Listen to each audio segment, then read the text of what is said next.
All right, guys. So I promised myself if I was going to do something like this, start an online coaching business, that I was going to give it my all. I was going to be 100% transparent. So today we're going to be talking about how I got into working out. What's my life story? Like, what am I about? What do I stand for?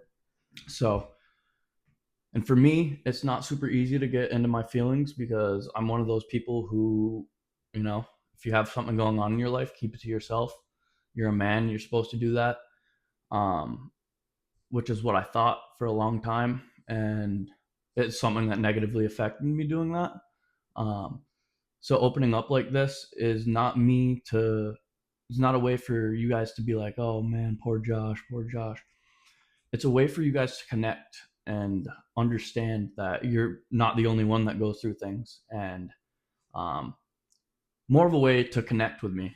Um, because what I'm building is not just you're getting meal prep, you're getting a workout plan. It's going to be a community of people who go through struggles, who are learning to face struggles, and how you can handle them. Because for me, I've been through a lot in my world. I know people have been through a lot worse, maybe some less, but we'll get into it where you don't compare your struggles to others. Everyone goes through struggles and handles them differently. So let's get into it, guys. Um, So I'm 25 years old. Um, Growing up, I was always into sports, athlete, captain. Um, you know, I guess you could say popular. We would play our sports, do well, party on the weekends. Um, pretty normal thing. Um, but for me, alcohol and drugs were always something that I would do, um, and it negatively affected my life, which is what we'll get into. Growing up, I've had a great family. Everything was great. I had everything I ever wanted. Um, you know, good grades, great at sports. I had a great girlfriend. Pretty much anything you could think of, I had it. Um, but growing up, I would see alcohol all around. Um, something good happens, you drink. Something bad happens, you drink. And probably from around 16 is when I picked up that habit. We'd win a sports game, I would go drink. Something negative would happen in my life, I would go in my room and drink by myself. Um, Most of the time we were drinking with friends, but I would go in my room and drink by myself because for some reason I thought that was normal. And you know, you graduate high school, I knew alcohol. Like I kind of, I was always drinking, getting too fucked up, being that guy. And I was still the popular guy. I had everything going for me. Got into a great college. I go to college, start off great. I'm getting good grades, join a fraternity, love my fraternity brothers. Everything's going great, but the drinking obviously picks up at college. Drinking every weekend.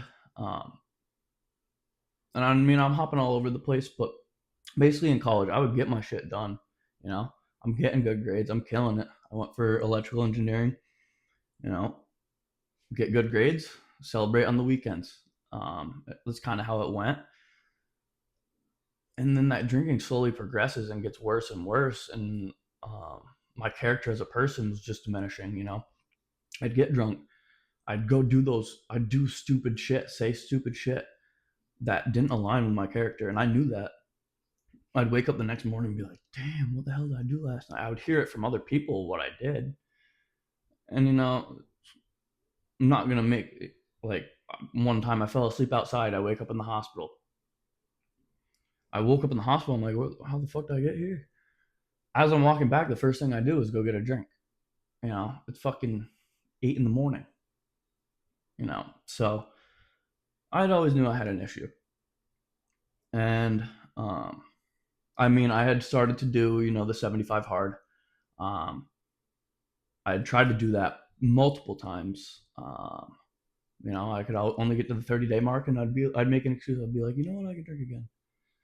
And what I noticed with the 75 hard is you could do the 75 hard, but when you get done that, you're gonna hop back into the same damn routine. And I know I'm kind of hopping all over the place a little bit, but where it really got interesting or bad, I think my sophomore year, I was working on a co-op, and my girlfriend and I broke up, and that hit me hard. It was unexpected in a way, but expected. Um, because of my drinking, um, she would have to be the one to take care of me when we would drink.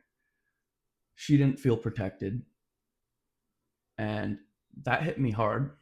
Because at first, I I was trying to comprehend how someone who cared about me so much and loved me so much gave up on me. And at the time when it happened, I was living in a 4 bedroom house alone in the middle of the fucking woods. And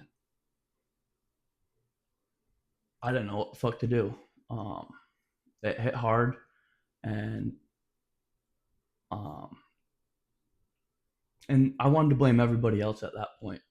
You know, I knew I was a problem, but I wanted to blame everybody else. And I started walking 5 miles a day, getting into shape, eating healthy. This is kind of where I found the gym. You know, getting my 10,000 steps in. I'm walking up mountains and shit, eating healthy, and I would do that for about a month. Everything's going great. I got my life back on track. And then, hey, bro, you want a drink? I say yes. Drink after a month of eating just healthy. Back into the same cycle. You know, time and time again, it's just the same repeated cycle of hopping back into that. And I hopped in some random dude's car, and my phone was dead.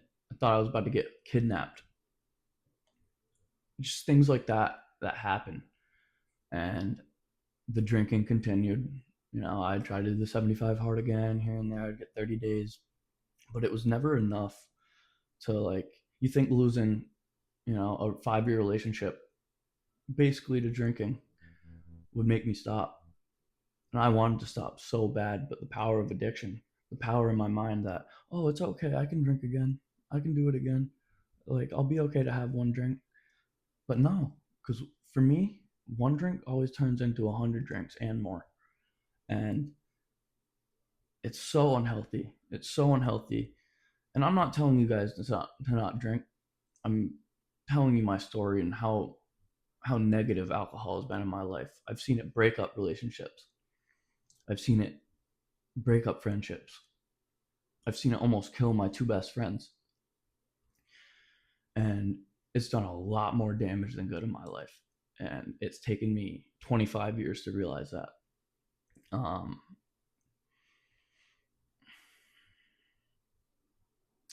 People lose lives to this shit, and everyone's got their own vices. Some alcohol, some gambling, some cocaine. Everyone's got their own vices, and they keep it inside. And for so long with my relationship, I was like, damn, I didn't make someone feel safe when I should have. I didn't make someone feel protected when they should have. And I beat myself up for so long over that because that shit hurts. That shit hurts. And I had to face myself every day knowing that that was one of the reasons. And I hid this inside of me. I didn't tell anybody. I didn't tell a soul how I felt. You know, I'd go and hang out with my friends and be the same old happy me, Josh, drinking, having fun, hiding my problems, hiding everything inside. And this whole time that I'm fighting these demons, I'm at the gym. I'm going to fight my demons, but I would always resort back to drinking. And the only time I did open up was when I was drinking. And to be honest, you don't remember those conversations. You're spilling some deep ass shit and you don't remember it, so you don't really get that off your chest. And man, this is some deep shit. This is some deep shit, and I know a lot of people are going through stuff like this. A lot of people are fighting demons. A lot of people have shitty things going on in their life, and that kept building up, building up. And what was it, a year and a half ago, it got to a point where, it's like, I need to get help. I'm not the person I want to be. I'm not doing the shit I need to do. And how long am I going to put up with it for? Am I going to waste 20 years of my life in the same repeated cycle of not being the person I need to be? You know, because it's easy for instant gratification, gamble real quick. Oh, yeah, $100. Drink real quick. Oh, I'm just going to drink tonight. But the instant gratification is toxic. It's toxic. But I loved it so damn much, and anything to give me that instant gratification, I would chase. And it's just negatively affected my life so much. And I know people are going through shit like that. And I know some people can handle their alcohol. Addiction runs in my family. And I'm trying to put a fucking end to it because I have something special that I can feel inside me. I feel like I'm meant to preach this shit. That's my purpose. And for so many people, they waste their lives. I've met someone who did 25 years in prison due to alcohol. I met someone who's doing 10 years right now for alcohol. It's where would I end up if I kept at it? It's it's crazy, guys. And what I've realized, I had the opportunity to learn and figure myself out and take a month of self-reflection and understand all the things, you know. Back to my relationship, how could I expect someone to love me when I wasn't even loving myself? You know, I wouldn't have even been in a relationship with myself at that point. And it took me a fucking long time to realize that. And I beat myself up for so long over that. But once you start to understand these things, it's like, take control of your life. You have the opportunity to take control of your life, but you have to make sacrifices. You have to give up some things. You have to put in the work. And the hardest part of all is you have to own up to your fucking shit. You have to own up to your bullshit. Take that on the chest. You know what? I fucked up. That's on me. But what are you going to do about it? You're going to sit in your bed, cry about it? Or are you going to get up, put in the work, do the things you need to do to be the person you want to be? Because I've had enough of putting myself down. I've had enough of not being good enough. I have something to live for now. And what I want to create is a community of young men like me who are struggling to find their identity and to come together and support each other. Talk about your shit. Because I know a lot of people hold it in. A lot of people blame themselves but never do anything about it. And life doesn't have to be as hard as you think. If you live by these guidelines, if you live by this set of rules, if you live a healthy lifestyle, it's a breeze, man. You got to put in the work if you want to like make some money and shit, but it's a breeze. It's all about mindset and owning your shit. Because when it comes down to it, it's you versus you. You have the opportunity to be the person you want to be. If you want to be Joe Schmo, just rolling through life, casual job, happy, you got your girl, like happy life, or do you want to be successful? Do you want to be more than great? Do you want to make your visions come true? I have a car pictured out that I want, that I know I have. It's about a matter of time when I'm going to fucking get it. And I work every day. And I visualize that. I visualize what I want this to be. Because I have dreams now. I have something to live for now. I'm not hiding in the little fucking corner drinking. Because I've had enough of that. I've done that long enough. I thought that was cool. What's cool is being a fucking man. Go throw some weights around. Go do the shit you need to do. Go do good at your job. Go get some fucking cool clothes. Drip yourself out. Eat healthy. That's fucking cool. Be a leader. Don't blend in with the crowd. Fucking stand out. Be a wolf. And what I'm trying to build here, guys, I kind of explained it, but I wrapped it around. I'm being vulnerable because I want you guys to connect. I want you to relate. You're not just buying a meal plan. You're not just buying a workout plan. You're buying me because I'm going to lead you guys. I've been through struggles. We're going to create a community where you guys can all update, throw in your progress pictures, throw in what you're doing, throw in what you're eating. We're going to have a group. It's not just a Slack. It's not just a Discord. It's a community. The fucking dogs. Because we're coming out hot. It's 2025, guys. We're getting ready to kill it. I laid some real shit out for you. I want you guys to be real with me. Let's go get it. First YouTube vid.